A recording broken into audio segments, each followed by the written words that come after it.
Silakan Bang Imam. Baik.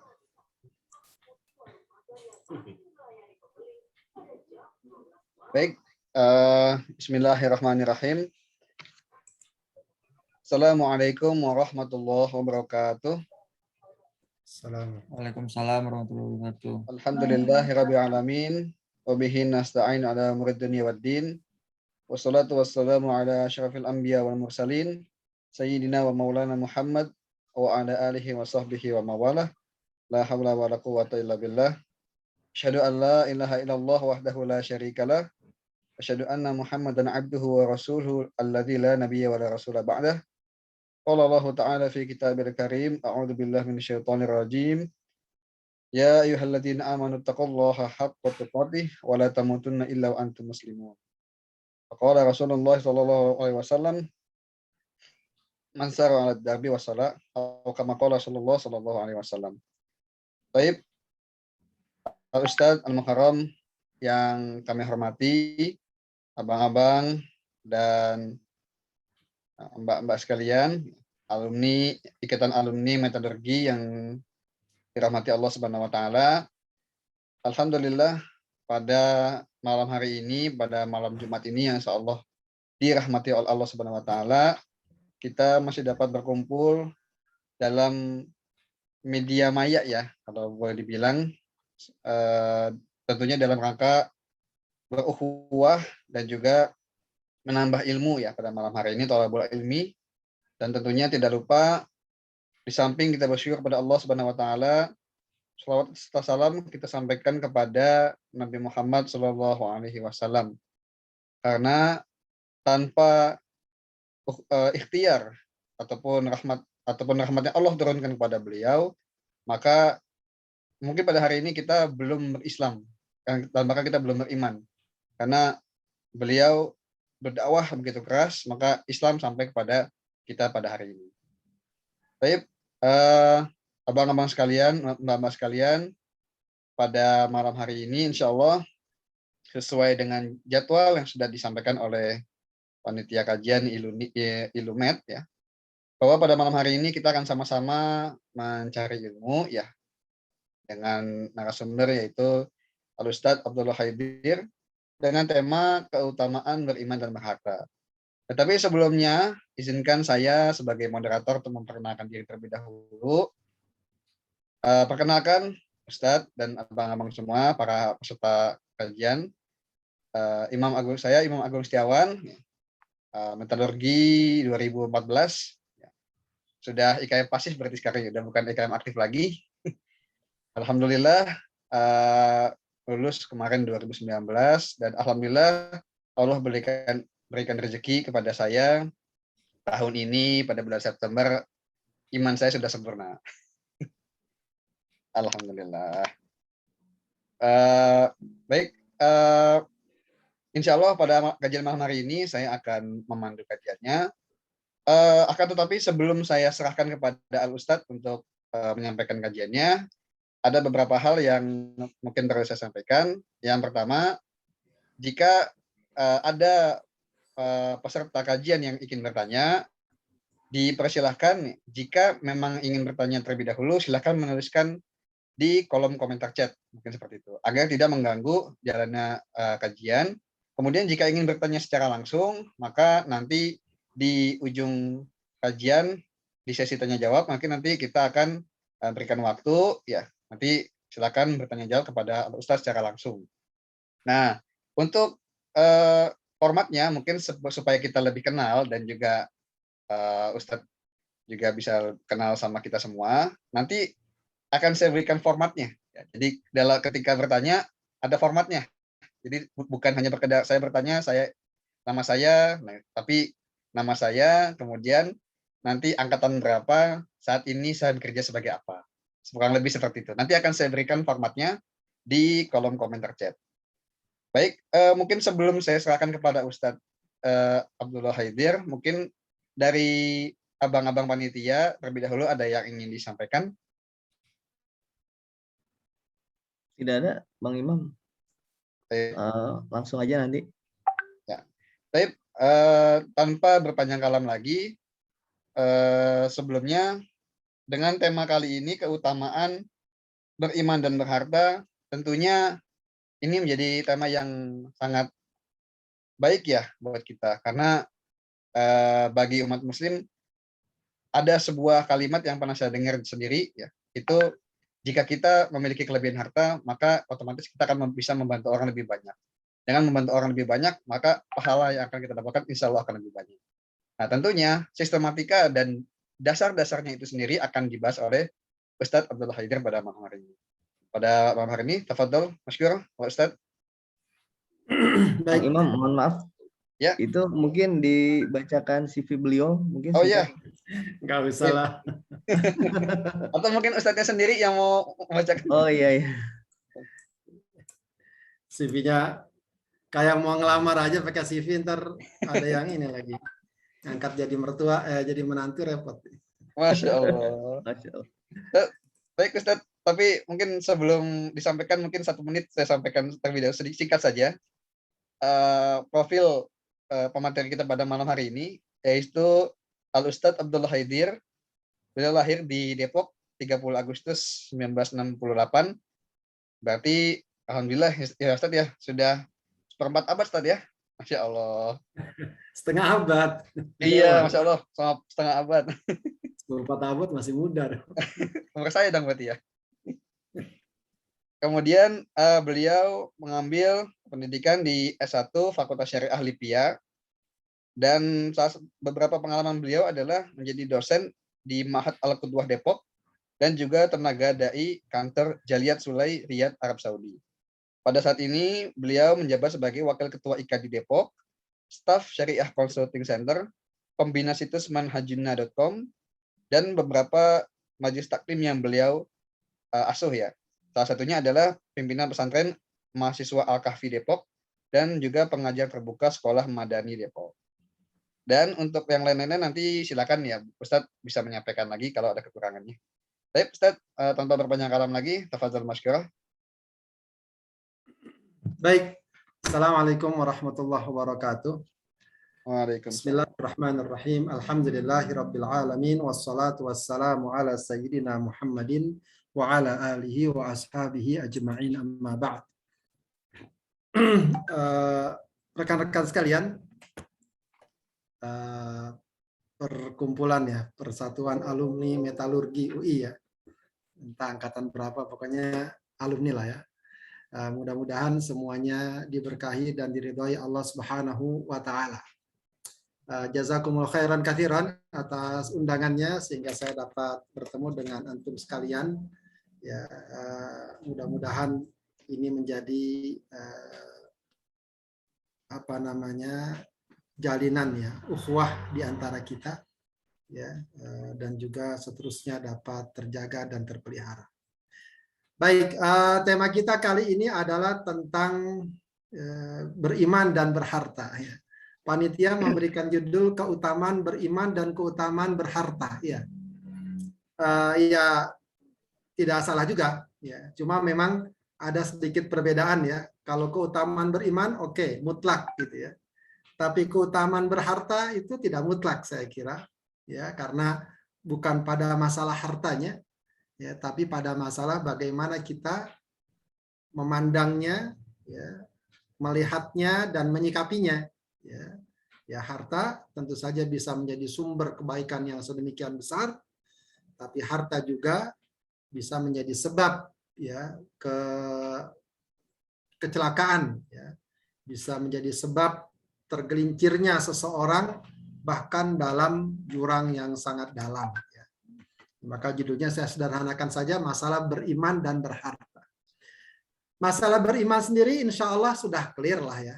Ya, insya Allah ya. Mudah-mudahan kita bukan termasuk orang yang sampai sekarang masih mempertanyakan keimanan. Ya, ternyata tidak sedikit ya kalau kita lihat, perhatikan apalagi di media sekarang, orang yang masih ribut saja ya dengan hal-hal yang sangat mendasar, perkara-perkara keimanan, perkara-perkara dasar, masalah Al-Quran, masalah hadis, masalah kedudukan Rasulullah ya, dan lain sebagainya ya. Ya, meskipun tentu juga perkara ini tentu saja harus menjadi bahan muhasabah kita, bagaimana keimanan memang harus kita rawat, kita jaga, kita pelihara. Ya, sering kita perhatikan ya, barangkali ada 1-2 perkara yang boleh jadi dapat melemahkan dan mengganggu keimanan kita kepada Allah Subhanahu wa taala. Tapi secara umum ya insya Allah masalah keimanan clear insya Allah ya. Tinggal kita selalu dampingi dan jaga. Karena itu saya lebih membahas pada pertemuan ini tentang harta ya.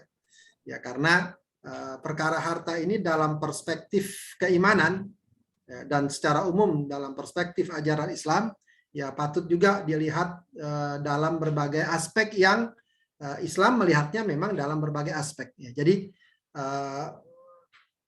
kalau tadi kita katakan keutamaan beriman dan berharta ini ya, maka saya katakan terkait dengan harta sangat terkait dengan bagaimana kita melihatnya, bagaimana kita menyikapinya, bagaimana kita memperlakukannya, gitu ya. Nah, semua itu juga sangat erat kaitannya dengan bagaimana kita memahami harta ini, tentu saja dalam perspektif ajaran Allah Subhanahu wa taala. Baik, para hadirin yang dimuliakan Allah Subhanahu wa taala, peserta sekalian, ya, dalam masalah pertama yang saya ambilkan dalam bentuk poin-poin saja, mungkin juga temanya tidak terlalu berurutan, ya, tapi kita lihat bagaimana ayat atau hadis berbicara tentang harta, yang nanti sedikit banyak akan memudahkan kita untuk melihatnya secara jelas. Ya. Pertama, ya, harta adalah titipan Allah Subhanahu wa taala. Ya. Harta adalah titipan Allah. Kata Allah dalam surat Al-Hadid ayat 7, aminu billahi wa rasulihi wa anfiqu mimma ja'alakum mustakhlafina fihi. Ya. Bagaimana kepada Allah dan Rasulnya, dan nafkahkanlah sebagian dari hartamu yang telah Allah jadikan kamu menguasainya. Jadi kita ini ditetapkan oleh Allah untuk menguasai satu harta yang kita miliki. Jadi pada dasarnya kedudukan kita, ya hakikatnya adalah Allah jadikan kita orang yang menguasai harta yang sedang kita miliki. Harta yang apa yang ada pada kita ini, pada hakikatnya Allah sedang berikan tugas kita untuk kita pegang, untuk kita atur, untuk kita kelola. Ya, jadi memang nanti akan dikatakan bahwa dalam Islam itu konsep kepemilikan dalam Islam diakui. Ya, konsep kepemilikan dalam kepemilikan pribadi. Ya, ini tentu berbeda misalnya dengan teori teori Marxisme atau sosialis ya, yang kepemilikan itu tidak sedemikian rupa diberikan ruang. Tapi kalau dalam Islam memang kepemilikan betul-betul diakui. Tapi kepemilikan bagaimana? Kepemilikan yang menyadari bahwa ya, pemilik sesungguhnya adalah Allah Subhanahu wa taala. Di mana ya, pengelolaan, alokasi dan lain sebagainya, baik secara garis besar atau bahkan ada yang terperinci, harus diarahkan, dilakukan, dilaksanakan sesuai dengan pemilik hakikinya, sesuai dengan pengatur hakikinya, ya, yaitu Allah Subhanahu wa taala. Kenapa? Karena posisinya adalah mustakhlafin. Ya, mustakhlafin. Ya ibarat lah ya, kalau mau kita katakan ada seseorang yang punya kekuasaan, wewenang, lalu dia katakan kamu kelola daerah situ, ya silakan kamu miliki segala macam, tapi segala sesuatu hendaknya tidak lepas dari koordinasi saya, begitu ya. Ya itu mungkin penguasa-penguasa lokal daerah begitu. Allah lebih dari itu tentu saja. Baik. Yang kedua, ya, fitrah manusia, ya. Fitrah manusia adalah cinta harta. Yang namanya fitrah tentu tidak disalahkan. Ya, yang namanya fitrah tidak disalahkan. Karena itu sebenarnya cinta harta bukan salah. Justru dia adalah fitrah. Ya, sebagaimana seseorang cinta kepada laki cinta wanita, wanita cinta laki-laki, seseorang cinta harta, cinta emas, perak, perkebunan, hewan peliharaan, itu kata Allah, zuyyina, telah dijadikan indah pada pandangan manusia. Ini maknanya adalah memang built-in manusia itu adalah cinta hati. Ya, punya syahwat terhadap wanita, terhadap harta, ya, cinta anak-anak. Ya. Jadi jangan disalahkan kalau orang cinta harta, senang dengan harta. Dan tabiat kita kan senang, terima duit kan senang. ya, punya ini punya itu kan senang, begitu ya. Jadi sebenarnya kalau kita lihat pun narasi cinta harta dalam syariat itu bukan narasi yang keliru. Ya. Yang salah itu adalah jadi budak harta. Nah, itu yang salah. Ya, jadi beda antara cinta harta dan budak harta. Ya, kalau anak-anak sekarang jadi bucin ya, budak cinta ya. Nah, jadi apa namanya, hilang kewajaran dan kenormalannya. Nah, itu baru. Atau yang dikecam dalam Islam itu bukan cinta harta tapi cinta dunia, hubbud dunia. Ya, jadi memang ada ya sedikit makna yang agak mirip ya antara cinta harta dan cinta dunia. Ya, kalau cinta dunia itu sudah jadi orientasi. Cinta dunia. Urusannya cuma dunia saja, apa-apa dikejar dunia. Tapi kalau cinta harta ya itu masih dalam taraf tadi ya, fitrah. Ya, wajar orang cinta harta. Karena syahwat ini Allah berikan kepada kita ya. Hikmahnya adalah agar kita terdorong untuk ya memenuhinya karena di sana ada banyak kebaikan. Ya, ketika orang diberikan syahwat kepada laki, diberikan syahwat pada wanita, maka nanti mereka diharapkan dapat berumah tangga, kemudian dari sana kemudian lahir banyak kebaikan, ya satu sama lain, suami kepada istrinya, istri kepada suaminya, baik dalam masalah pelayanan, khidmah, kebutuhan biologis, kemudian nafkah, kemudian nanti lahir keturunan. Itu dari mana? Salah satu sumbernya karena ada syahwat. Syahwat cinta. Coba kalau nggak ada, bagaimana akan lahir keturunan? Bagaimana akan ada orang yang bekerja untuk memberikan nafkah pada keluarga? Dan seterusnya. Ya. Jadi cinta itu, syahwat itu tidak boleh ditutup. Cinta harta juga begitu. Karena pada hakikatnya juga harta akhirnya kita butuhkan. Suka atau tidak suka, mau tidak mau, kehidupan dunia membutuhkan harta. Bahkan kewajiban-kewajiban membutuhkan harta. Kalau orang nggak ada cinta harta, nggak akan terdorong untuk mencarinya, mendapatkannya. Akibatnya apa? Tuntutan, kebutuhan, kewajiban akan terkendala. Begitu seterusnya. Jadi itu fitrah. Kemudian, ya di sisi lain memang ya tidak bisa kita pungkiri. Ya, dan ini real ya, faktual, sangat apa istilahnya, sesuatu yang sangat nyata ya, bahwa harta itu memang adalah fitnah gitu ya. Bagi keimanan, harta adalah ujian ya. Fitnah di sini maknanya ujian ya. Ya, jadi tidak berarti harta itu tercela, tapi memang dia ujian. Ya, ujian bagi keimanan kita. Wa alamu annama amwalukum wa auladukum fitnah wa annallaha indahu ajrun 'azim. Harta anak ya, itu fitnah. Ya, fitnah ini sama ya, bukan berarti harta buruk. Anak kan nggak mungkin kita katakan keburukan. Tapi memang betapa banyak orang gara-gara anak, sebagaimana betapa banyak orang gara-gara harta ya melakukan hal-hal yang tercela, hal-hal yang melanggar hukum, hal-hal yang dapat merusak norma, aturan, dan lain sebagainya. Ya. Maka dari sini kita melihat ya bagaimana Islam di satu sisi melihat dia sebagai fitrah, tapi di sisi lain juga memang ini fitnah, ya tidak bisa dipungkiri. Ya, kenyataan sangat tampak di depan kita, berbagai macam berita, peristiwa, bahkan dalam kehidupan kita sehari-hari. Ya, gara-gara harta. Ya, bagaimana orang yang dahulunya mungkin terkenal baik, tapi ketika Allah fitnah, Allah uji dengan harta, Allah berikan kemakmuran, kesejahteraan, kekayaan, apa yang terjadi? Ya, tidak jarang yang terjadi adalah kemaksiatan, misalnya pertikaian, pertengkaran. Ya, sebuah keluarga bisa jadi mungkin awalnya rukun, tapi ketika sudah satu demi satu tumbuh, ya terjadilah mungkin apakah gesekan dan lain sebagainya terjadi. Itu juga tidak jarang terjadi. Itu fitnah. Ya, makanya dari sini menuntut seseorang untuk punya kehati-hatian, kewaspadaan terkait dengan harta. Baik, ini juga menambah ya atau diperkuat oleh hadis Rasulullah SAW bahwa setiap umat itu ada fitnahnya, ya, dan fitnah umat ini adalah harta. Ya, wa fitnatu ummati alma. Ya, meskipun tentu banyak fitnah yang lain ya, fitnah jabatan, kedudukan, apa namanya wanita, laki-laki tentu saja bagi wanita. Tapi fitnah umatku kata Rasul adalah al-mal. Ya, kalau Bani Israel fitnahnya adalah wanita kalau disebutkan dalam hadis. Ya, ini juga sesuatu yang saya lihat juga sangat faktual ya. Sangat real ya, bagaimana kalau kita lihat sekarang apalagi ya, Masya Allah ya.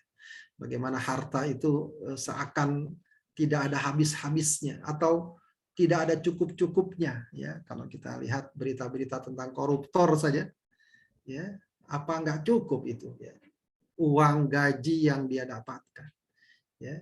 Kadang-kadang ya mau tidak mau harus mempertaruhkan nama dirinya, martabatnya dan seterusnya. Ya itulah fitnah harta. Ya mungkin kita bilang ya mestinya cukuplah ya, kita aja yang cuma 4-5 juta, 2 atau 3 juta gaji bisa kita atur-atur, masa yang ratusan juta nggak bisa, masih kurang dan seterusnya. Tapi begitulah fitnah kalau dia sudah terjadi. Baik, kemudian di sisi lain Allah jadikan harta adalah sebagai bekal ibadah. Ya, harta adalah bekal untuk ibadah. Ya, sarana bekal ini bisa juga sarana, media, ya, apa namanya, sebab yang bisa digunakan untuk dapat beribadah. Allah katakan ya ayyuhalladzina amanu anfiqu min thayyibati ma kasabtum wa mimma akhrajna lakum minal ardh. Wahai orang yang beriman, infakkan dari perkara yang baik, yang halal dari yang kalian raih dan dari apa yang kami keluarkan untuk kalian. Artinya orang ketika berharta, ya, maka tentu saja dia bisa berinfak, bersedekah, berzakat, membantu orang dan seterusnya. Ya, betapa banyak kebaikan-kebaikan yang Allah berikan ketika kita diberikan harta. Ya, makanya sekali lagi harta ini bukan pada harta itu kedudukannya, tapi pada bagaimana ya kita mengelolanya, mengolahnya, mengarahkannya, mengalokasikannya. Ya. Dan terkait dengan ibadah, ya, boleh kita katakan sebagian besar ibadah butuh harta, baik yang sifatnya sederhana sampai yang sangat mendasar atau menentukan. Ya, sholat saja secara umum butuh harta. Ya, karena sholat kita harus menutup aurat. Menutup aurat harus menggunakan pakaian. Dari mana kita dapat pakaian? Ya kita beli. Ya, belum lagi kalau nanti kita butuh kendaraan untuk pergi dan semacamnya. Apalagi kalau udah berbicara pada hal-hal yang terkait langsung ya, berkurban. Dari mana kita dapat hewan kurban? Zakat. Zakat itu kalau kita lihat ya, ada dua, bahkan ada 2 dari 5 rukun Islam itu sangat membutuhkan kemapanan dalam harta. Bukan sekadar punya harta, tapi mapan. Ya, mapan dalam harta, khususnya masalah zakat. Ya, zakat itu kalau kita perhatikan, ya bukan cuma punya uang. Kalau punya uang mungkin pernah kita punya uang.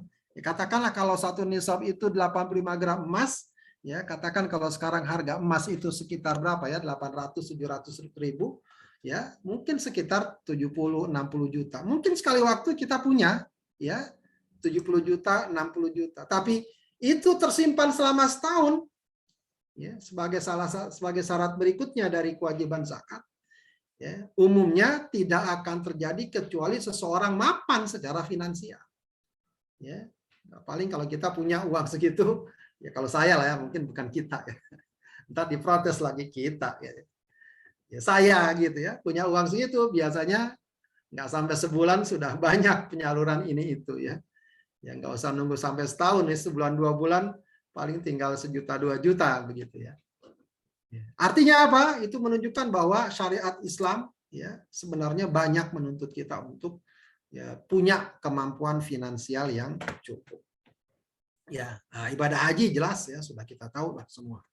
Ibadah haji dan belum lagi yang lainnya, yang sunnah-sunnah, sedekah, bantu orang, memberikan nafkah pada keluarga ya, apalagi mungkin sebagian sini tinggal di Jakarta begitu ya, kebutuhan sedemikian rupa sehari-hari, kebutuhan pendidikan, belum lagi kesehatan dan seterusnya. Ya, itu tidak bisa tidak ya, membutuhkan kemampuan finansial. Baik, ini tadi kita katakan kepemilikan pribadi terhadap harta diakui, namun pengelolaannya harus sesuai syariat. Ya, Allah katakan wa fi amwalihim, pada harta mereka. Ya, jadi hartanya diidhofahkan kepada pemiliknya, mereka. Ya, jadi Islam mengakui kepemilikan harta, bahkan sangat dijaga kepemilikan itu. Nggak boleh dirampas begitu saja, diambil begitu saja, nggak boleh. Ya, tidak boleh. Bahkan walau atas nama apa namanya ibadah. Ya, kita mungkin pernah dengar hadis Rasulullah, ittaqi da'watal mazlum, fa innahu laisa bainahu wa bainallahi hijabun. Ya, takutlah kalian doa orang yang dizolimi. Karena doa orang yang dizolimi itu nggak ada batas, nggak ada hijab antara dia dengan Allah. Nah, hadis itu kapan Rasulullah ucapkan? Hadis itu Rasulullah ucapkan ketika mengutus para sahabat untuk mengambil zakat dari penduduk Madinah. Jadi Rasulullah kebiasaannya itu mengutus para sahabat ke beberapa daerah di Madinah dan sekitarnya untuk ngecek ini udah wajib zakat belum, ini udah wajib zakat belum, dihitung. Biasa pertanian, peternakan kalau pada masa itu. Nah, Rasulullah ingatkan itu, ya, kalau ngambil harta zakat jangan ambil yang terbaik, meskipun jangan yang buruk, yang sedang-sedang, yang tengah-tengah. Jadi kalau misalnya ada hewan yang harus dikeluarkan untuk zakat, jangan ambil yang paling bagus, tapi jangan yang paling jelek. Jadi kalau yang paling bagus bagaimana? Nanti orang yang punyanya yang merasa dirugikan dan lalu dia kesal, lalu dia berdoa keburukan. Ya, itu padahal untuk zakat. Ya. Maka ini menunjukkan bagaimana harta pribadi itu sangat dilindungi dalam Islam. Ya, tapi jangan kemudian langsung orang mengatakan terserah gue lah, harta gue. Nah, biasanya kadang-kadang suka terungkap ucapan itu. Nah, itu kelebihan. Iya, ini harta saya, tapi nggak bisa terserah kita. Ya, ada panduan-panduannya. Nah, ada kepemilikan yang hakiki. Posisi kita seperti dikatakan mustakhlafin. Ya, cuma dikasih wewenang saja sama Allah untuk memiliki harta tersebut. Jadi pengelolaannya nggak boleh sembarangan. Ya, tidak boleh sembarangan. Bahkan dalam Islam itu kalau kita belajar fikih Islam, itu ada namanya babnya babul hajar. Bab menyita harta. Jadi harta boleh disita. Ya. Di antara orang yang boleh disita harta siapa? Al-mubadzir. Ya, kalau dalam fikih itu disebut orang yang suka menghambur-hamburkan harta. Ya, beli ini, beli itu, ya, untuk hal yang tidak penting, tidak perlu, ya, sekedar untuk hobi orang beli sampai miliaran. Ya, itu sebenarnya kalau dalam Islam harus dilarang, itu harus disita uangnya. Ya. Beli burung sampai 1 miliar. Ya, sementara banyak orang-orang yang tidak punya harta, kesusahan dan seterusnya. Begitu ya. Baik. Kemudian ini tadi sudah kita katakan harta seorang dilindungi. Ya, jadi harta diakui dan dilindungi, nggak boleh dirampas. Kalaupun ada tuntutan sedemikian rupa harus ya lewat prosedur, lewat cara, begitu ya. Harus, ya, tidak bisa kemudian ini harta bahkan kepada orang kafir sekali, orang kafir nggak boleh diganggu hartanya, nggak boleh diganggu. Ya, kalaupun ada hal-hal yang menuntut ya dilakukan secara prosedural, secara sesuai dan seterusnya. Ya, jadi dihormati. Ya. Ini menunjukkan bahwa agama atau syariat ya sangat memperhatikan kepemilikan seseorang. Baik. Kemudian dalam ayat yang lain Allah mengatakan harta adalah kebaikan. Dalam Al-Quran Allah mengatakan ya harta adalah kebaikan. Perhatikan ini. Ya. Harta adalah kebaikan. Ya. Jadi ketika Allah menyebutkan kalimat yang maknanya adalah harta, itu adalah disebutkan dengan kata-kata khair. Ini mungkin ayat yang kita hafal ya dalam surat Al-Adiyat, wa innahu lihubbil khairi lasyadid. Jadi orang itu Allah ingin menggambarkan bahwa orang gara-gara sangat cinta sama harta, dia jadi bakhil. Ya, wa innahu lihubbil khairi lasyadid. Ya, Allah sebutkan kata harta atau makna harta dengan kata-kata al-khair. Ya, dalam surat Al-Baqarah 180 juga begitu. Kutiba alaikum idza hadara ahadakumul maut in taraka khairanil wasiyah. Ya, diwajibkan bagi kalian ya apabila hendak datang kematian dan dia meninggalkan khairan. Ya, apa khairan di sini? Bahkan kalau dalam ayat ini diartikan harta yang banyak. Ya, harta yang banyak. Hendaknya dia bikin wasiat. Ya, bikin wasiat. Khususnya wasiat yang terkait dengan kewajibannya. Saya punya utang di sini, saya punya utang di sana. ya, atau mungkin wasiat yang bisa memberikan kebaikan bagi dia, wasiat untuk mewakafkan hartanya untuk masjid, musola, dan semacamnya. Ya. Allah sebutkan harta dengan kata-kata khair. Jadi ini semakin memperkuat ya, bahwa dalam Islam tuh harta tidak di stigma dengan stigma keburukan, ya, sumber masalah, tidak. Kalau kita lihat dari ayat-ayat sebelumnya, ya, harta itu dinilai secara positif. Jadi jangan kita terlalu menggiring satu pemahaman, oh harta itu pokoknya harta bikin, tidak. Ya. Allah sebutkan harta dengan kata-kata al khair, ya, kebaikan. Ya, karena memang di dalamnya banyak kebaikan kalau kita mau arahkan untuk kebaikan. Nah, relevansi dengan masalah berikutnya apa? Mukmin diperintahkan menguasai harta. Ya. Saya kasih tanda kutip ya agar kesannya tidak terkesan materialis, tapi memang mestinya demikian. Ya, Allah katakan, ini juga nanti membantah siapa mereka yang mengharamkan harta. Qul man harrama zinatallahi allati akhrajal ibadi wat thayyibati minar rizq. Qul hiya lil ladzina amanu fil hayatid dunya khalisatan yaumil qiyamah. Kadzalika nufassilul ayati liqaumin ya'lamun. Kata Allah, siapa yang mengharamkan perhiasan Allah yang Allah keluarkan untuk hambanya dan berbagai kebaikan rizki. Katakan dia harta, kebaikan-kebaikan tadi, rizki-rizki dunia materi tadi, itu untuk orang yang beriman. Ya, untuk orang yang beriman. Ya. Di dalam kehidupan dunia. Nanti di hari kiamat apa? Lebih ikhlas, lebih murni lagi. Ya. Lebih murni lagi dan lebih khusus lagi di hari kiamat. Ya. Kadzalika nufassilul ayati liqaumin ya'lamun. Jadi ini isyarat yang sangat kuat bahwa sebenarnya kita dituntut untuk menguasai, mendapatkan, meraih harta tersebut. Ya, sebab apa? Ya, jelas kalau dibandingkan harta itu ada di tangan orang yang tidak beriman, ahli maksiat, ahli kefasikan, ahli kemunkaran, ya apa jadinya? Sangat beda kalau dia ada di tangan orang soleh, ada di tangan orang yang takwa, ada di tangan orang yang takut kepada Allah. Apa jadinya? Tentu akan sangat berbeda. Sebuah riwayat menarik dari Imam Ahmad, ya, Rasulullah SAW yang mengatakan kepada Amr bin As, ya, aku ingin utus kamu berperang, ya, bersama bawa pasukan prajurit, ya, semoga Allah menolongmu, nanti kamu dapat ghanimah dan kamu dapat harta yang baik. Ya, Amr bin As agak protes, ya Rasulullah, ya, saya ini masuk Islam bukan lantaran pengen dapat harta. Saya masuk Islam itu karena saya cinta Islam dan berharap bisa bersama Rasulullah SAW. Maka apa jawab Rasulullah? Ya Amr, ya.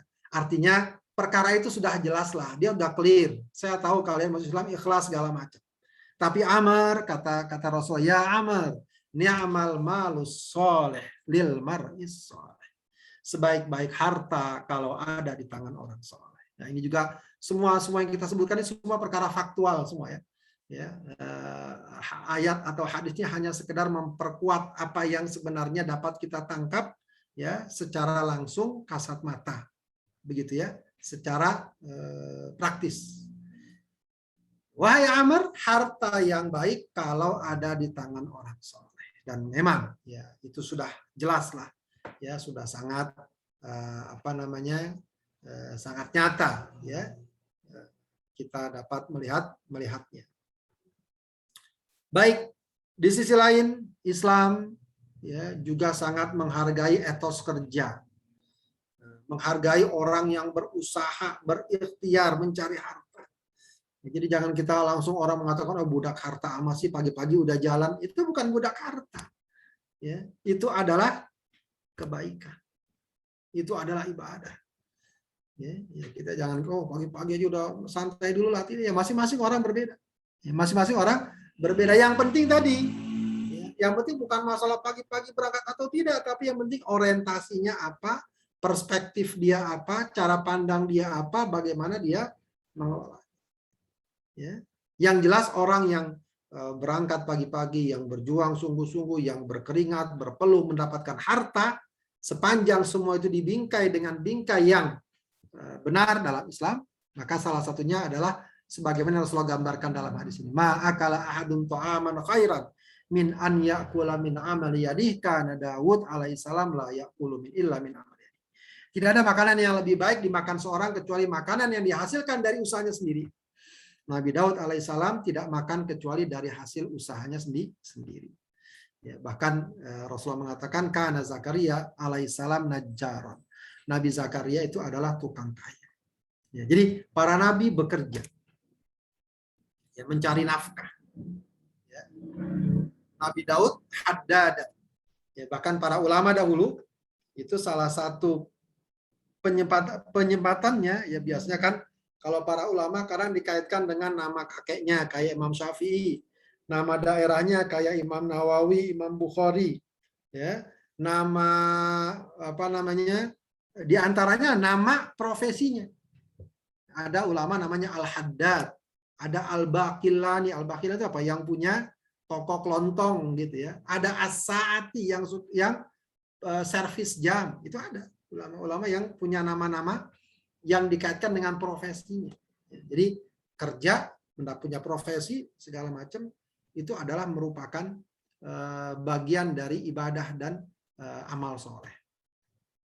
Baik, dua pertanyaan besar terkait dengan masalah harta ini juga hendaknya nanti dapat disimpulkan bagaimana perspektif dan pandangan kita tentang harta, bahwa harta ini bukan pada masalah harta kita, tapi dua perkara yang penting, dari mana kita dapatkan, untuk apa kita keluarkan. Itu akan menjadi pertanyaan awal nanti di hari kiamat, dalam atau termasuk dari 4 pertanyaan yang akan ditanyakan kepada kita sebelum pertanyaan-pertanyaan yang lainnya di hari kiamat. Begitu ya, di hari kiamat. Harta kita. Dari mana kita dapatkan, untuk apa kita gunakan. Baik. Ada juga pesan yang menarik dari Rasulullah SAW kepada Sa'ad bin Abi Waqqas. Ini hadisnya panjang ya. Jadi Sa'ad bin Waqqas ini ketika Fatu Makkah dia ikut. Tapi di sana dia sakit keras. Bahkan ada sahabat yang meninggal. Sa'ad bin Abi Waqqas sedih gitu ya. Kenapa? Karena dia nggak ingin meninggal di Mekah. Coba, kenapa orang kok nggak ingin meninggal di Mekah? Apa rahasianya? Jadi sahabat Waqqas nggak mau tinggal di Mekah. Maka dia bilang, siapa sahabat yang lain itu kasihan dia meninggal, keburu meninggal. Jadi biar ada jawaban lah, biar ada interaksi nih. Kenapa Sa'ad bin Waqqas nggak mau meninggal di Mekah? Ada nggak yang bisa ngasih sedikit pandangan? Ya. Karena ya, Mekah oleh Sa'ad dan semua Sa'ad, termasuk Rasulullah, sudah ditinggalkan, sudah dihijrah, ya. Ditinggalkan, hari ini benar-benar tinggalkan. Kalau udah ditinggalkan, nggak diambil lagi.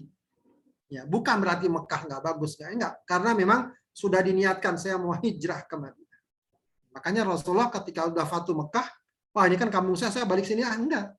Kenapa? Karena memang sudah dari awal sudah niat hijrah meninggalkan Mekah. Ya, apa yang sudah tinggalkan sudah. Ya. Tidak balik lagi. Begitu ya. Sebagaimana apalagi kalau itu perkara-perkara yang maksiat segala macam. Ya. Cuma yang jadi masalah di situ saat karena khawatir dia keburu meninggal, kata Sa'ad, ya Rasulullah ini banyak hartanya, harta anak saya cuma 1. Boleh enggak saya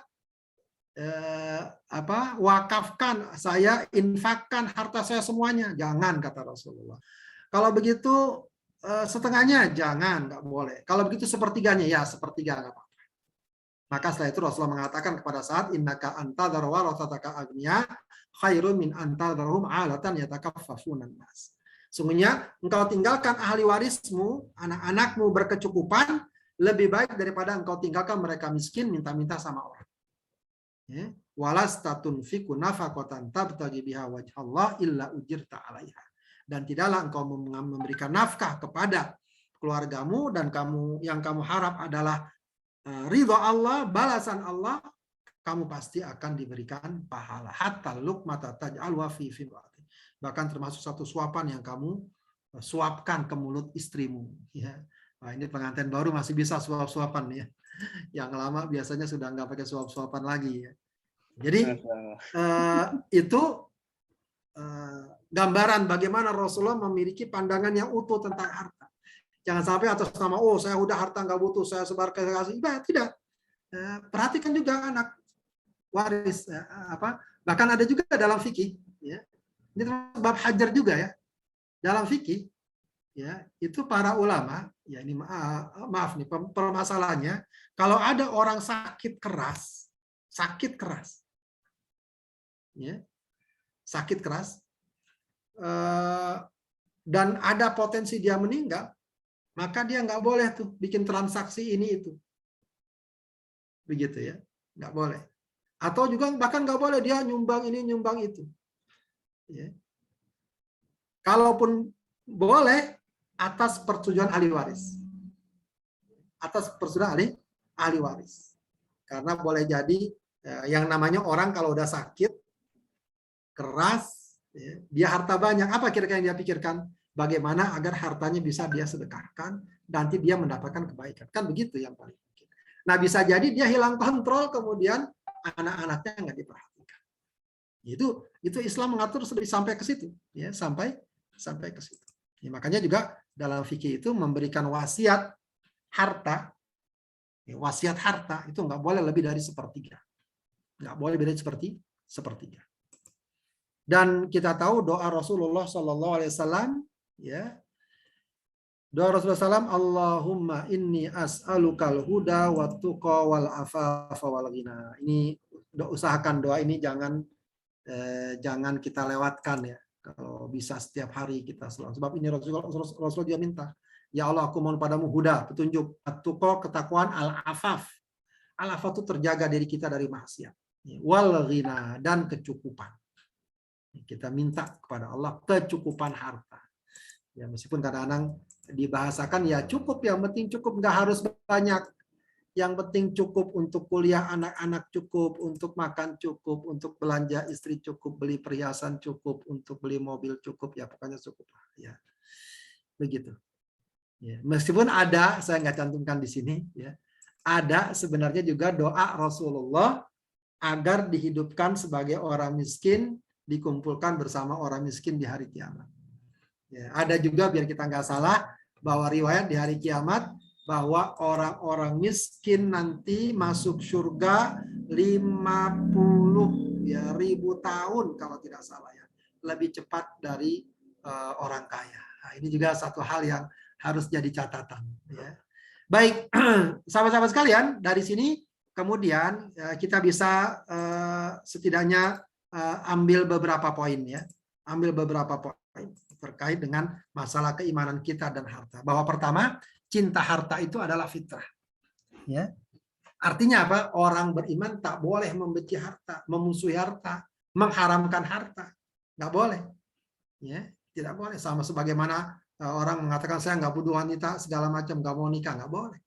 Gitu ya. Bahkan Allah balik bertanya, "Qul man harrama zinatallahi allati akhraja li ibadihi minat thayyibati akhrajal ibadi minat thayyibati qul man harrama zinatallahi allati akhraja li ibadihi wat thayyibati minar rizq."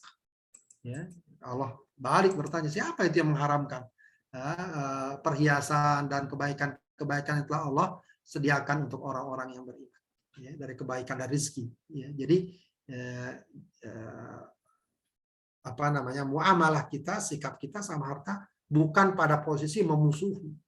Ya, jadi sebab kadang-kadang ada orang yang seakan-akan ingin membenturkan kalau orang beriman itu ya semestinya nggak kaya, orang kaya nggak beriman, kan nggak salah pemahaman seperti itu. Justru sebaliknya, orang beriman semestinya kaya, meskipun bukan harus ya. Artinya kaya di sini berarti memang dia dengan orientasi yang benar, begitu ya. Kemudian, namun istilahnya juga harta adalah fitnah ya, tapi jangan mentang-mentang oh berarti benar ya kita cinta harta. Iya, cuma harus diingat harta itu fitnah. Ya, betapa banyak orang yang tergelincir, tergoda, tersesat, ya, terjerumus dalam kemungkaran, kejahatan karena harta. Ya, karena harta. Ya, banyak sekali di masyarakat saja mungkin yang langsung bisa kita lihat ya, ada orang yang bertikai karena harta, ada orang yang tega nipu temannya karena harta, ada yang yang tadinya berteman jadi rusak gara-gara harta. Fitnah harta.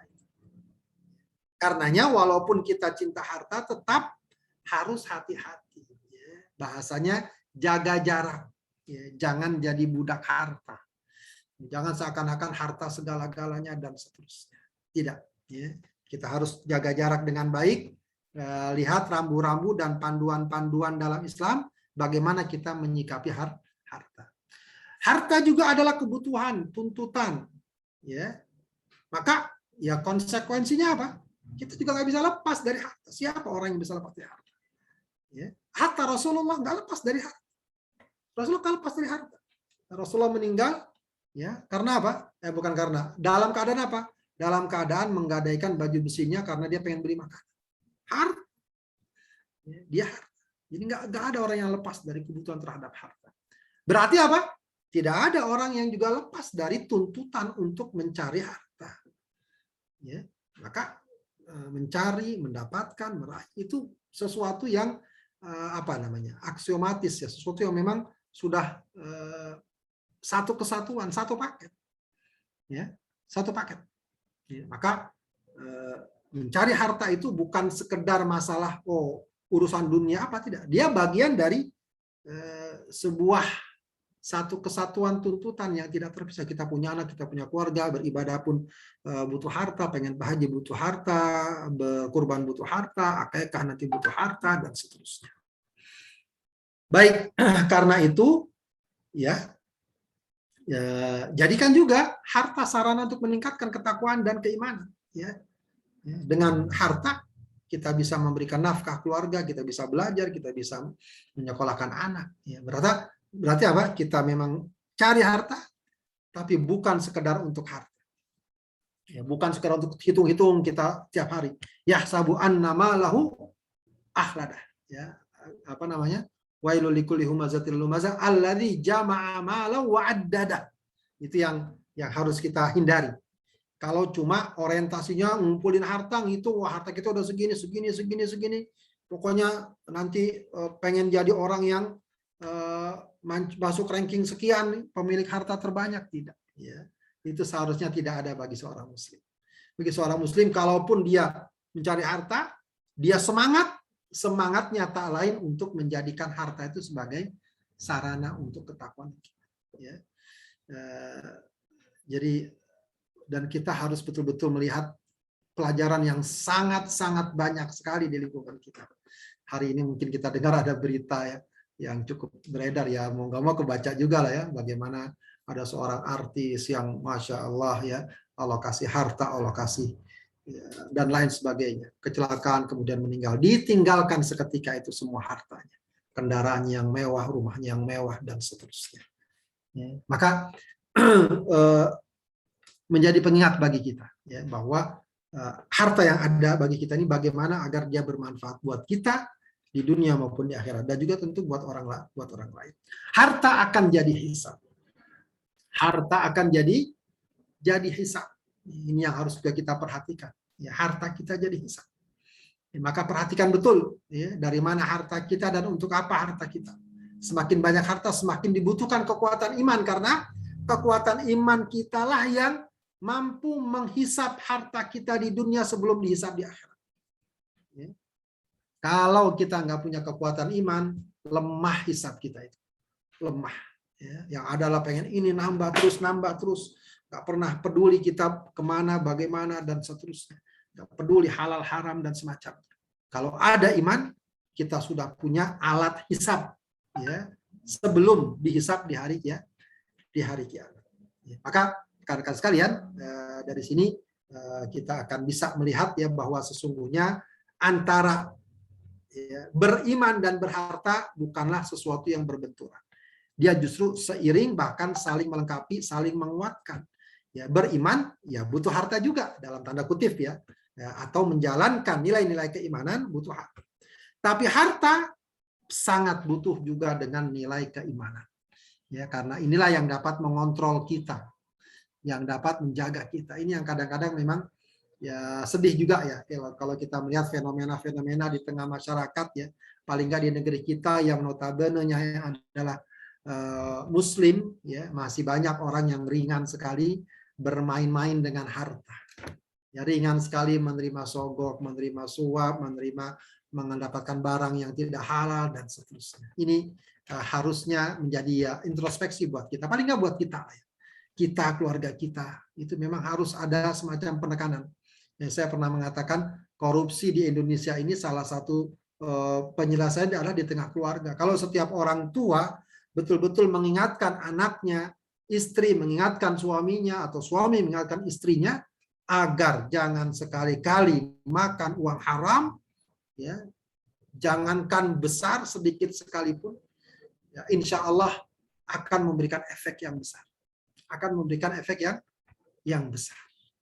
Ya, kita tahu bagaimana Abu Bakar ketika suatu kali makan dari pemberian budaknya, ya, mantan budaknya, ya, maka dia tanya dari mana, padahal udah dia masukin mulut, lupa dia nanya.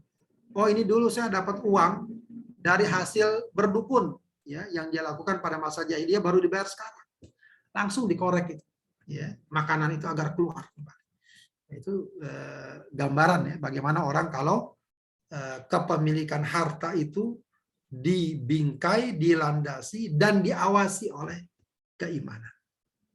Baik, itulah rekan-rekan sekalian yang dapat saya sampaikan. Mohon maaf kalau mungkin materinya tidak sesuai ya dengan harapan. Tapi setidaknya masalah beriman dan berharta ini dua hal yang memang patut kita sikapi secara proporsional dan utuh.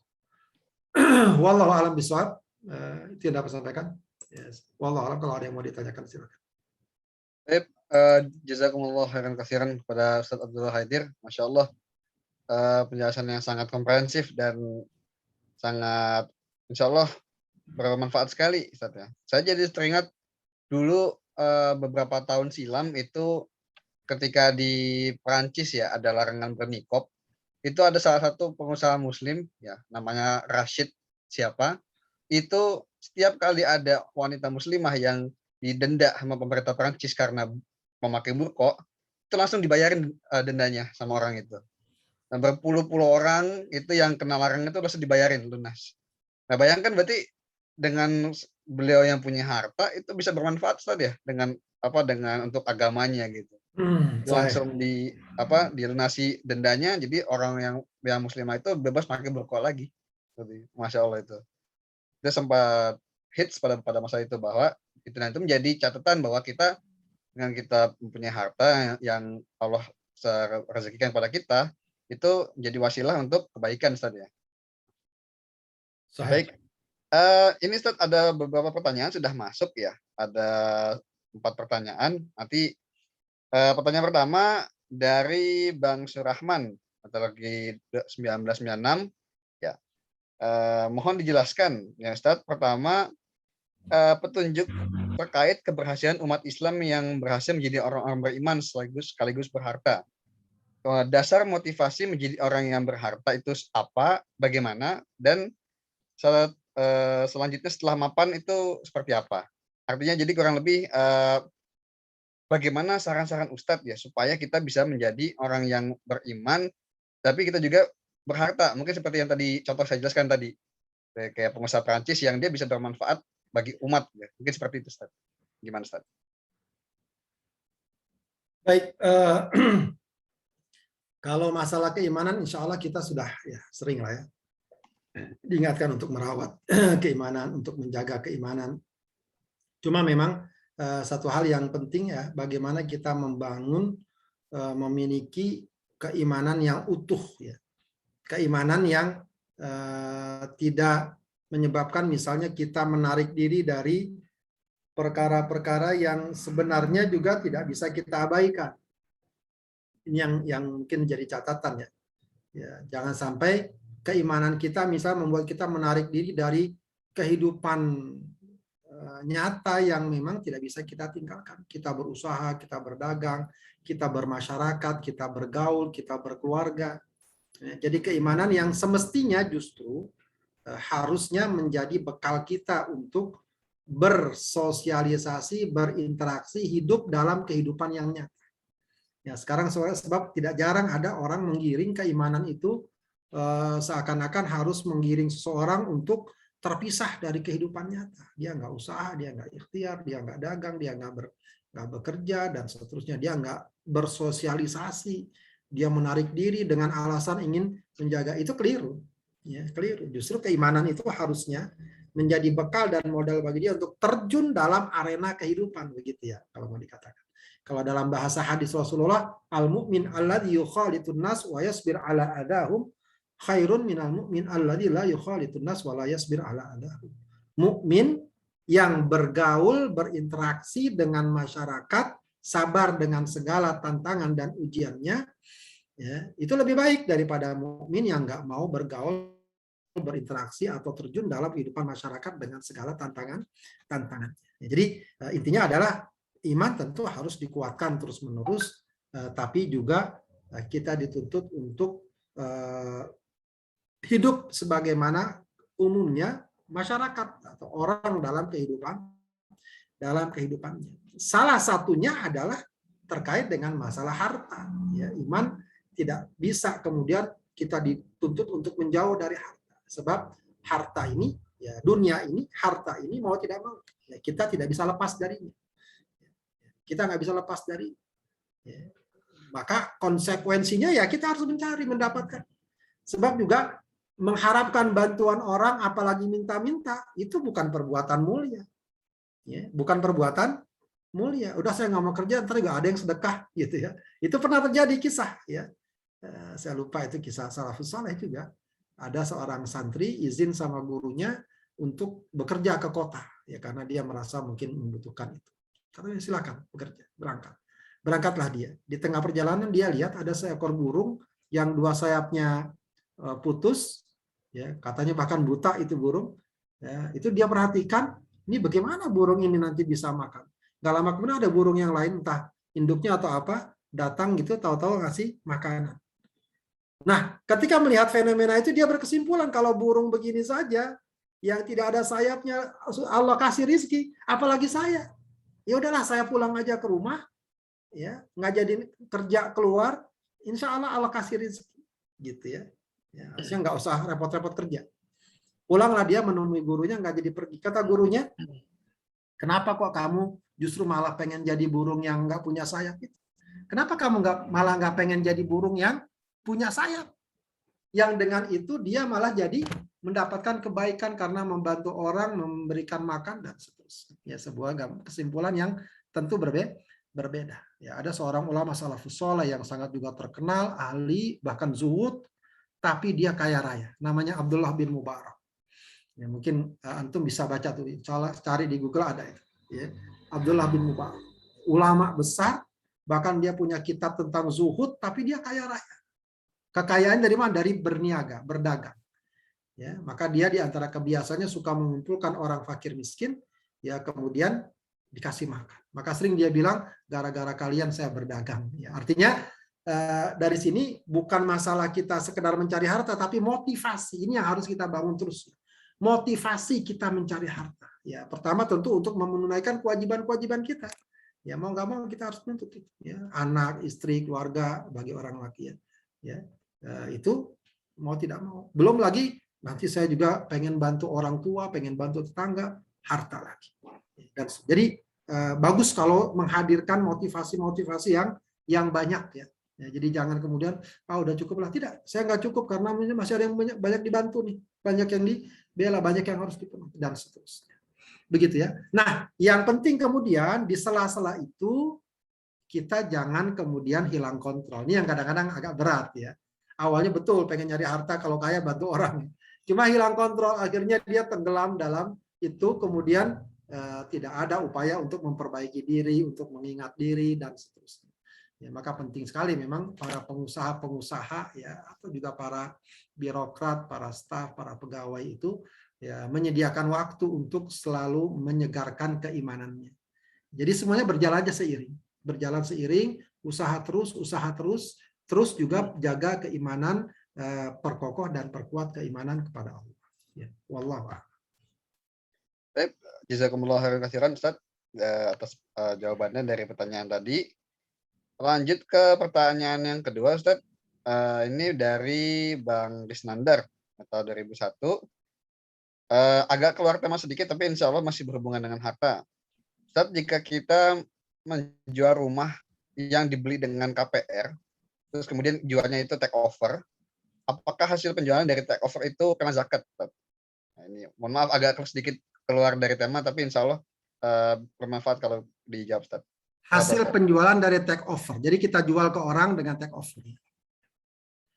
Baik, ini namanya kalau dalam bahasa fikih namanya al-malul mustafad, ya, harta yang tiba-tiba lah kalau boleh dibilang dapat begitu ya, yang di luar dari harta-harta yang dikenal tuh ya, zakat perdagangan, zakat emas perak, zakat pertanian dan seterusnya. Al-malul mustafad pada dasarnya para ulama menyatakan ada zakatnya. Ada zakatnya. Cuma bedanya adalah sebagian ulama mengatakan tetap harus memberlakukan sistem haul. Haul itu ya ditunggu setahun ke depan. Jual rumahnya berapa dia, baik jual rumah langsung atau take over itu nggak masalah sebenarnya. Ini kan jual rumah dia kan, jual rumah. Ada katakan dapat 100 juta nih, ya. Kalau dari segi nisab sampai dia nisabnya. Ya, cuma dari segi haul sampai enggak. Ya, sebagian ulama mengatakan harus ada haul berarti ya tunggu tahun depan. Kalau tahun depan masih ada 100 juta, katakan 100 juta dia simpan nggak diapa-apain. Tahun depan dia lihat lagi masih ada 100 juta, keluarkan 2,5%. Kalau itu clear, ya. Tapi memang ada sebagian ulama mengatakan tidak perlu haul. Langsung ketika itu dapat keluarkan 2,5%. Ya, keluarkan itu ada yang berpendapat demikian. Memang ulama mutaakhirin sekarang banyak yang berpendapat demikian. Jadi kalau mau dikeluarkan 2,5% masih mungkin juga, ya tidak masalah. Ketika dia mendapatkan hasil dari jual rumah tersebut. Ini soalnya bukan zakat perdagangan, ya. Bukan zakat perdagangan, tapi masuk dalam al-malul mustafad. Ya, memang sekali lagi di sana ada perbedaan pendapat soal ini. Ya, tapi wallahu a'lam, kalau dia keluarkan 2,5% langsung ketika dia jual itu lebih hati-hati dan lebih bagus. Wallahu a'lam. Baik, jazakumullah, Ustaz. Bang Krisnandar sudah terjawab ya, Bang ya? Insya Allah sudah terjawab. Ya, sudah. Ya, baik. Pertanyaan berikutnya, Ustaz, masih berkenaan dengan keutamaan dari menerima harta. Ustaz, jika keluarga mendapatkan musibah dalam kehilangan suatu harta yang mungkin materinya kecil, tapi mungkin berkesan bagi orang tersebut, Ustaz ya. Nah, gimana kita menyikapinya, Ustaz? Boleh nggak ibaratnya minta, ya Allah kembaliin barang saya, atau ya Allah ikhlaskan saya supaya diganti gitu, Ustaz. Nah, kira-kira gimana, Ustaz, kalau gitu, Ustaz? Ya, kalau kita kena musibah, kehilangan harta atau semacamnya, itu ada doanya yang bagus ya. Ini kadang-kadang kita juga lupa nih, kehilangan harta atau apalah ya musibah. Itu ada doanya yang bagus. Siapa yang tahu doanya? Rasulullah ajarkan, Allahumma jurni fi musibati. Wa akhlifli, ada yang mengatakan wa akhlifli. Wa akhlifli khairan minha. Ya Allah, berilah ya aku pahala atas musibah yang menimpaku dan berikan aku ganti yang lebih baik. Ya, berikan aku ganti yang lebih baik. Itu doanya sangat bagus ya. Pertama kita yang namanya musibah ya nggak bisa dihindari. Tapi ada satu hal yang penting dari musibah bahwa Rasulullah katakan setiap musibah yang menimpa seseorang ya itu ada pahalanya. Cuma pahala itu ya tentu terkait juga dengan ya pengharapan kita namanya ihtisab ya. Ya, maka kita mohon kepada Allah agar musibah yang menimpa kita menjadi pahala bagi kita dan kita mohon agar diberikan ganti yang lebih baik ya. Jadi bukan minta itu dipulangin tapi ganti yang lebih baik. Ya memang dipulangin juga bagus ya. Ya bahkan ini kalau bab zuhud ya. Bab zuhud itu tinggi lagi makomnya. Ya, artinya apa? Balasan Allah ya bagi orang yang mengalami musibah itu lebih diharapkan seorang hamba ketimbang ya ketimbang katakanlah kembalinya barang yang hilang itu ya. Jadi begini ya, orang kehilangan HP. Kalau dia sabar, ridho, dapat pahala nggak? Dapat kan? Oke, pahalanya besar. Cuma kalau dikasih pilihan bagi dia, kamu HP balik tapi pahala nggak dapat. HP nggak balik, pahala dapat. Mau pilih mana? Biasanya kita akan jawab, mau dua-duanya, HP balik, pahala dapat ya. Itu biasanya mental kita pengen semuanya. Kalau tingkat zuhud yang tinggi, ya terus terang saya ini cuma nyampein aja, mungkin juga tidak belum sampai ke sana ya. Tingkat zuhud yang tinggi itu apa? Harapan kita akan pahala Allah atas musibah yang menimpa kita itu lebih menyenangkan, lebih kita harapkan daripada ya Allah berikan kita ganti yang kita inginkan. Gitu. Itu makom yang tinggi lah. Ya. Tapi paling tidak, ya ketika dapat musibah, tentu saja yang paling utama kita bersabar. Ridho dengan ketetapan Allah itu penting. Itu memang berat ya, kalau ngomong gampang. Itu kalau lagi ngalami, terus terang berat. Ya. Tapi biasanya ketika kita segera olah dan manage diri kita, itu akan membantu kita, sangat membantu kita. Apa sih gunanya kalau kita cuma ratapi saja? Ya sudah hilang, mau apa lagi? Ya, atau sudah lewat, mau apa lagi? Kesempatan sudah lewat, sudah. Ya, misalnya kan sering jadi ya kita ketinggalan kereta, ketinggalan pesawat. Kita mau ratapi bagaimana? Nggak mungkin. Ya sudah, terima, ya tenangkan diri, ya kemudian berpikir yang positif ke depannya, begitu saja. Ya, begitu usaha tiba-tiba ditipu orang atau apa, ya sudah. Ya, terjadi nggak bisa kita hindari. Tinggal kita menata hati kita, ini yang paling penting. Dan kemudian mohon kepada Allah, berdoa dan seterusnya. Tidak mengapa kalau kita mohon pada Allah, ya Allah kembalikan, nggak apa-apa, itu nggak salah. Ya.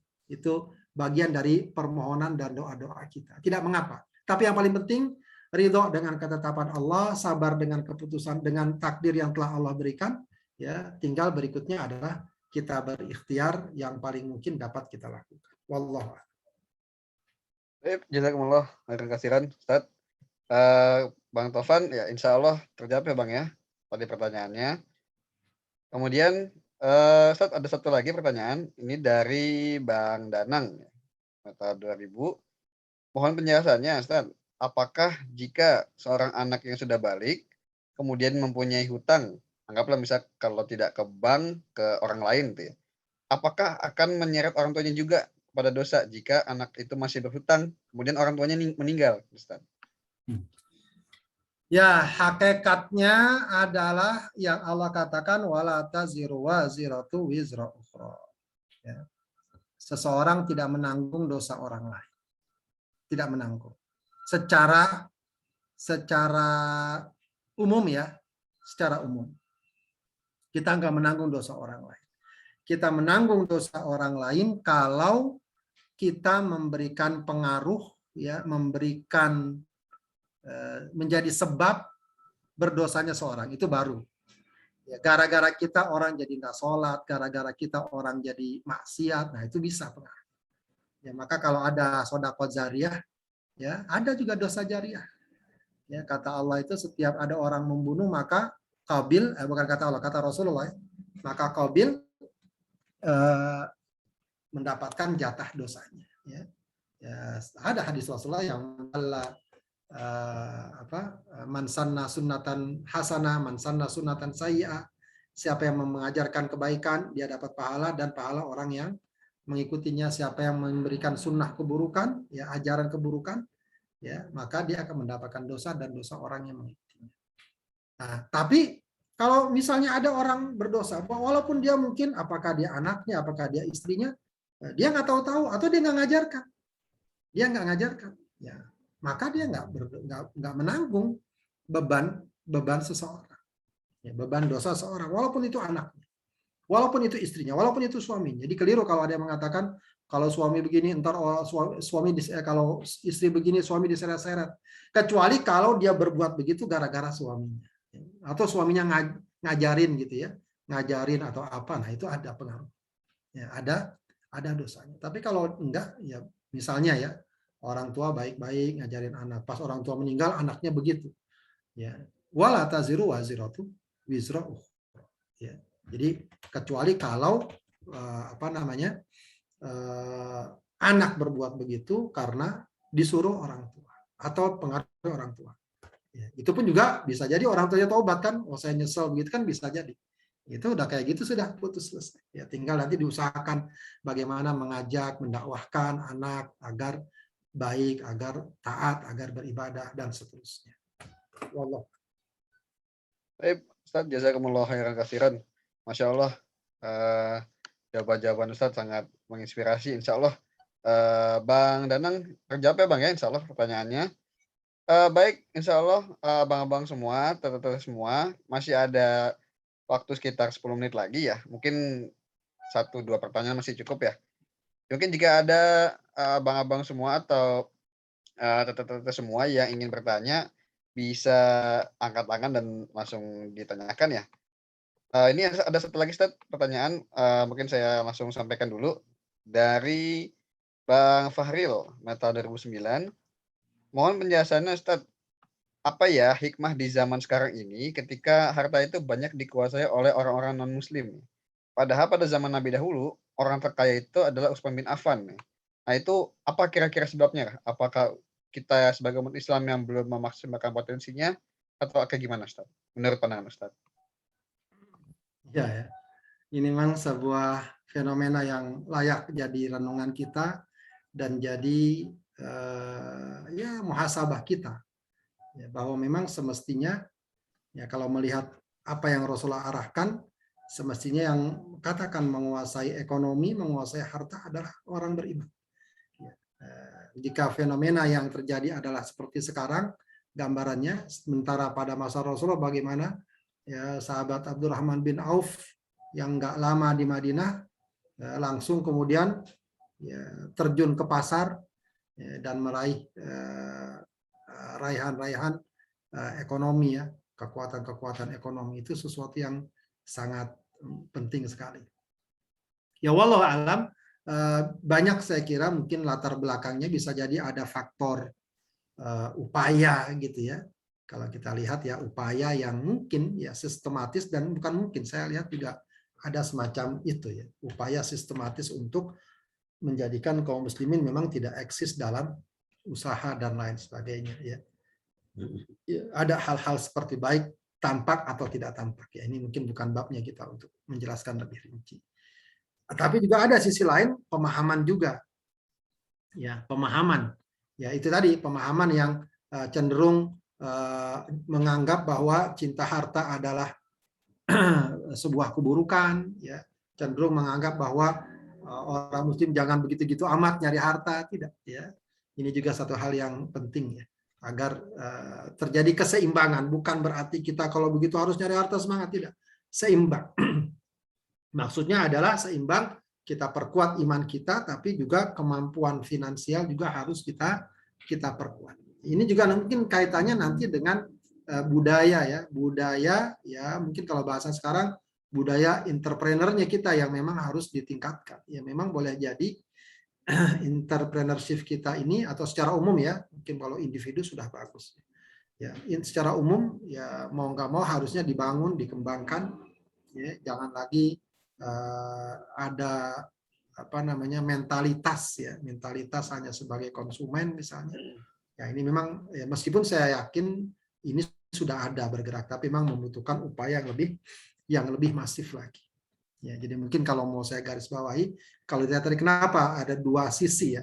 Di satu sisi ada sebuah ya upaya sistematis lah ya, yang menyebabkan kaum muslimin hingga sekarang tidak atau belum ya meraih prestasi-prestasi ekonominya, begitu ya. Artinya kalau dibuat sistematis, insya Allah bagus ya. Di beberapa negeri ya, negeri Islam ya sama juga, artinya kalau diarahkan diarahkan dibuat suasana yang kondusif ya, mestinya orang Islamnya yang eksis gitu ya. Ya katakan kalau di Saudi lah begitu ya, di Saudi ternyata konglomeratnya ya orang-orang Islam begitu ya. Ya dan seterusnya ya, bahkan banyak orang Yaman juga begitu ya. Begitu karena yang dari luar ya mungkin dibatasi atau bagaimana ya, mestinya juga ada semacam proteksi seperti itu ya. Di Malaysia kalau tidak salah ada upaya untuk memberikan semacam proteksi bagi orang Melayu dan seterusnya yang notabene Muslim dan seterusnya. Jadi mestinya ada, apalagi negeri Islam ya, mestinya begitu. Ya, harus ada semacam upaya untuk memberikan ruang bagi umat Islam, mensupport dan semacamnya agar maju, agar tumbuh, agar berkembang. Begitu ya. Di sisi lain, ya, dari umat Islam sendiri yang memang harus memperbaiki ya paradigma tentang masalah harta ini, masalah usaha, bahwa dia tidak hina, bahwa dia tidak celah, bahwa dia tidak masalah sepanjang ya itu semua digunakan dan dijadikan sebagai sarana untuk kebaikan. Itu saja saya kira, mungkin yang lain saya kira faktornya banyak ya. Tapi fenomena yang ada sekarang memang sesuatu yang sangat layak untuk ya disorot kembali, dijadikan sebagai ajang muhasabah ya, dan mungkin antum juga tentu ya sedikit banyak harus punya juga ya tanggung jawab ini, gimana nih masyarakat ya, bagaimana kita memberdayakan mereka, bagaimana kita mengangkat potensi-potensi ekonomi mereka. Itu satu hal yang cukup penting ya kalau bisa kita gagas ya, apakah dari forum yang sederhana ini bisa aja mungkin dibuat apa begitu program pemberdayaan ekonomi, mungkin ya kalau memang mungkin, atau kita terlibat dalam program apa, itu bagus sekali. Wallah. Baik, jazakumullah khairan khairan Ustaz. Baik Ustaz, ini karena waktu sudah mulai mendekati akhir Ustaz, mungkin saya tutup sesi tanya jawab dengan satu pertanyaan dari moderator Ustaz. Saya pernah dapat sebuah pernyataan begini Ustaz. Jadi beberapa tahun yang lalu pernah ada lagi ngobrol, biasa lagi ngobrol, kemudian ada yang bilang seperti ini, bahwa umat Islam tuh kalau nyari keuntungan itu, misalnya berdagang, nyari keuntungan itu ada batasnya loh. Berapa persen, 30%, 40% gitu. Nah, di sini saya mau coba ini Ustaz, klarifikasi Ustaz. Jadi dalam kita berdagang misalnya nih, berniaga atau misalnya berdagang lah itu. Sebenarnya ada nggak Ustaz batasan kita tuh nyari keuntungan tuh berapa persen gitu loh? Apa kita ibaratnya harga jual, harga beli itu kemudian kita naikkan harganya sampai sekian gitu loh. Sampai kita dapat keuntungan 100% apa sekian, nah itu. Ada nggak Ustaz batasannya Ustaz?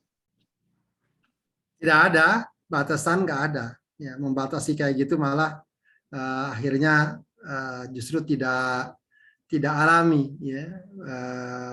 Islam itu mengenal juga sebenarnya ekonomi hukum pasar, hukum ekonomi dan lain sebagainya.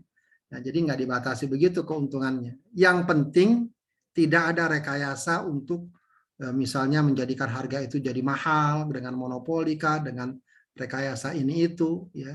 Sepanjang itu merupakan sebuah proses yang memang terjadi ya. Jadi harga pasar lah. Walaupun dia dapat 100% ya. Jadi Islam menyerahkan itu kepada harga pasar. Ya. Atau juga yang tidak boleh kalau misalnya memanfaatkan ketidaktahuan orang ya, misalnya kalau yang ramai kemarin VCR itu ternyata harganya nggak semahal itu ya, itu seharusnya nggak benar kalau memang ini ya, ternyata karena banyak orang nggak tahu, apalagi orang butuh, dijual dengan harga yang berlipat, padahal nyatanya ternyata sekarang bisa dijual 300.000, 400.000, bahkan ada yang bilang bisa lebih murah lagi dari itu. Sementara sebelumnya dijual 1 juta. Nah itu sebenarnya itu kayak gitu jelas nggak bagus. Itu secara moral nggak bagus. Yang bagus adalah harga pasar. Jadi penjual pembeli sudah tahu lah ya. Ada semacam katakan persaingan ya. Sehingga kalau dia mahal dia nggak bisa berjalan. Maka dia akan bermain pada harga-harga yang standar. Walaupun dengan itu keuntungannya 100%. Ya tidak masalah. Ya. Apalagi kalau orang jualan makanan ya, kalau jual makanan biasanya untungnya 100% ya. Nggak masalah itu jual, nggak ada batasan untuk membatasi keuntungan cuma 30%, 40%. Itu diserahkan kepada harga pasar saja. Ya. Sepanjang tidak ada upaya rekayasa ya untuk membuat harga itu jadi mahal. Ya, seperti tadi ya monopoli kah apakah dan semacamnya. Ya, itu yang nggak benar. Atau memanfaatkan ketidaktahuan orang. Ada orang jualan emas ya, mungkin dia anggap di bawah ini bukan emas nih, kuningan nih gitu ya, atau kuningan dia bilang emas misalnya, dijual harganya mahal, itu juga salah, nggak boleh penipuan kalau begitu, itu masuk dalam kalangan penipuan. Wallahu a'lam. Jazakumullah khairan katsiran pada Ustaz Abdul Haidir atas jawaban-jawaban yang disampaikan. Baik, abang-abang sekalian, para hadirin sekalian yang dirahmati Allah Subhanahu wa taala, waktu sudah menunjukkan pukul 9, yaitu pada akhir dari sesi kajian ini. Baik, sebelum sesi kajian pada hari ini kita tutup, mungkin terlebih dahulu apakah dari kepengurusan Ilumet ada yang ingin disampaikan terlebih dahulu? Mungkin kepada Bang Danang ada yang mau disampaikan? Saya mohon maaf ya, permisi dulu ya, ada ditunggu nih sama teman. Baik, Ustaz. Baik. Jazakallah Mohon maaf. khairan, Ustaz. Jazakallah khair. Terima kasih Assalamualaikum. Ustaz. Waalaikumsalam warahmatullahi wabarakatuh. Mau difoto